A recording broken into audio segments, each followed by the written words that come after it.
맥의 그 승강부침에서는 이제 그 맥을 어떻게 볼 것인지, 또 맥 보는 수기법, 이제 전통적인 수기법하고 좀 다릅니다. 그러니까 그 옛날에 맥경에 나오는 그런 그 부정칭으로 보는 맥진으로는 부족하거든요. 그래서 그 우리 승강부침에서 보는 그 수기법이 따로 있습니다. 그래서 그 수기법을 덕하면 맥의 허실과 그 27맥을 다 구분해서 볼 수가 있거든요. 그래서 그 맥치를 그 근본으로 해서 환자를 치료하면 그 원리에 따라서 또 침 놓는 원리가 있거든요.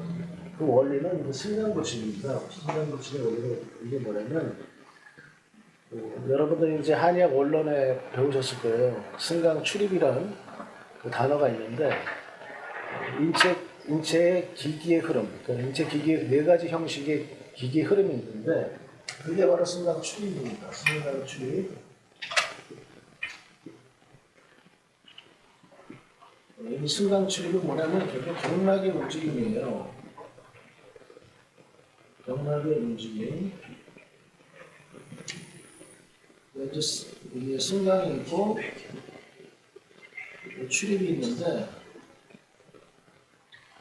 이제 승강은 이제 기본적으로 이제 심장과 심장관계, 심신관계, 그다음에 비장과 폐관계, 뭐 간과 심포의 관계, 뭐 위와 대장의 관계, 이런 식으로 상하 움직임이 있거든요. 뭐 소장과 방광의 관계.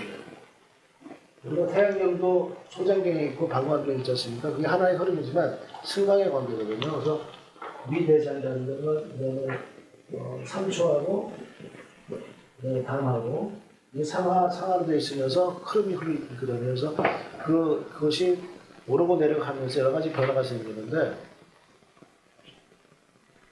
결국 이것이 뭐냐면 경락의 움직임, 살아있는 경락의 움직임을 맥으로 파악한다는 거죠. 우리가 경락의 흐름을 눈으로는 보기 어렵거든요. 그래서 맥으로 보면 현재 어느 경락이 어떻게 움직이고 어떤 파동으로 움직이면서 이 사람에게 해를 주고 있구나, 어디가 막혀 있구나 하는 것을 맥진으로 금방 파악하게 됩니다. 그래서 진단하기가 무척 쉬워져요. 그래서 이 승강 출입의 원리에 따라서 맥을 보고 침을 놓으면 효과가 즉시로 나타납니다.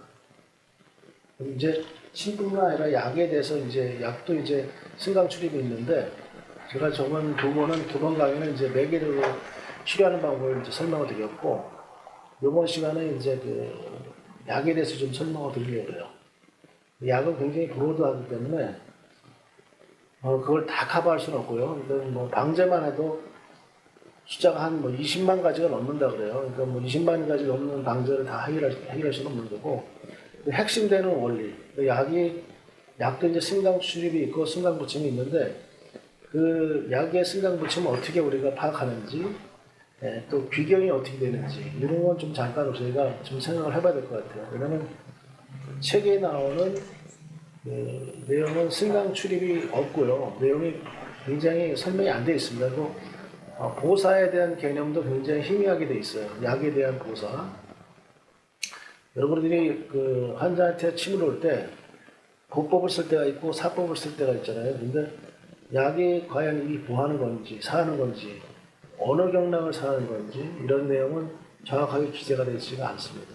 그래서 이번 시간은 이제 우리가 많이 쓰는 본초 중에서 그 본초가 갖고 있는 성격, 이 본격이 승하는지 하하는지 바깥으로 나가는지 아니면 들어오는 건지, 그 다음에 이것이 뜨거운지 차가운지 보하는지 사하는지 이거에 대해서 좀 설명을 드리고 싶어서 그래요. 그래서 우리가 그 승강이라는 건 이게 상하로 움직이는 각 경락이 움직이는 것을 이제 파악하는 것이고, 출입은 뭐냐면 음경에서 양경으로,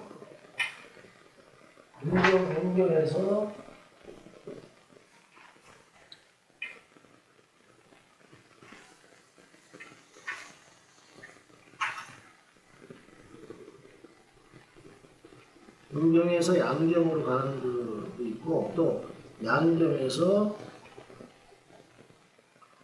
음경으로 그런 움직임이 있습니다. 그러니까 이건 이제 상하관계이고 이건 추관계는 뭐냐면 음경하고 양경의 관계가 있지 않습니까? 그러니까 음경이 안에 있다면 양경이 밖에 있는데 음경의 기운이 양경으로 이동을 하고 또 가끔 양경의 기운이 음경으로 이동을 합니다. 그래서 그 이동에 따라서 또 문제가 발생을 합니다. 우리 인체에 영향을 많이 미치거든요. 그래서 이 움직임을 네 가지 움직임을 파악을 해서 이 네 가지 움직임을 파악을 해서 그 원리에 따라 침을 넣으면 인체 기기라고 했죠? 기기의 네 가지 형식이기 때문에 기혈의 네 가지 움직임 형식을 맞춰주면 그것을 순환시켜주면 우리 인체가 저절로 병을 치료하기 때문에 즉시에서 효과를 많이 보게 됩니다.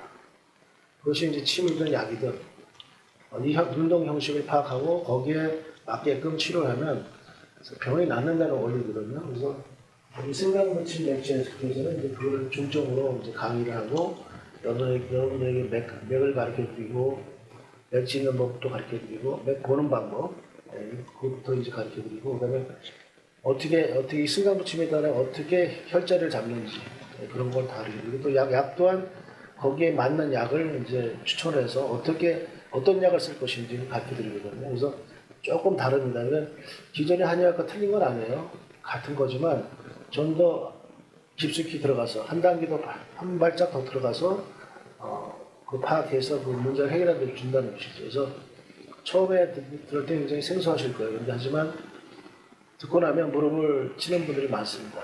또 여기 적응해서 많은 효과를 보시고 있고요. 그래서 오늘은 침 위주가 아니라 약 본초 여러분들이 많이 쓰는 이제 방제 중에서 골라서 그래서 그 본초가 갖고 있는 성질이라든가 승강의 움직임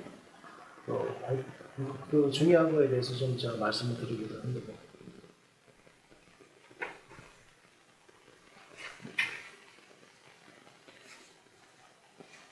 네, 여러분들이 아마 방제는 그동안 많이 배우셨을 거예요. 모방이나 호재방에서 많이 배우셨을 텐데 대부분 이제 그 강의를 가보면 무슨 경증에 무슨 탕을 이렇게 배우실 거예요.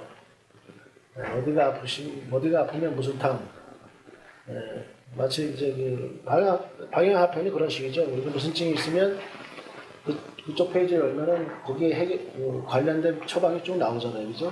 한 대여섯 가지 쭉 나오는데, 이제 그 중에서 어떤 처방을 쓸 것인지 잘 골라서 이제 쓰시면 그런 방법을 여태까지 해오셨을 거예요. 근데 그것이 이제 다냐, 결코 그렇지 않다는 얘기죠. 왜냐면 우리가 이제 그런 방제가 나오기까지 그걸 알아야 된다는 거예요. 그러니까 우리가 만약 소시어탕이다 그러면 소시어탕의 만든 사람, 첫 번째 만든 사람은 어떤 생각을 갖고 이렇게 만들 것이냐. 그런 생각이 중요하다는 거예요.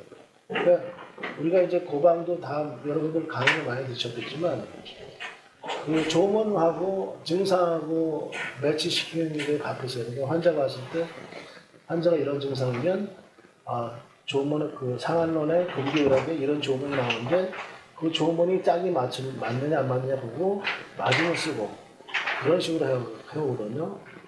그게 그렇게 해서는 더 이상 발전이 없다는 겁니다. 그러니까 제가 말씀드린 장준경이는 상한론과 금기의학을 쓴 장준경이는 그러면 누구 걸 보고 뵙겠냐 이거죠. 그렇잖아요. 그래서 그걸 만든 사람은 그 사람이 갖고 있는 생각과 그 기전이 있을 거 아니에요. 우리는 그 기전을 알아야 되거든요.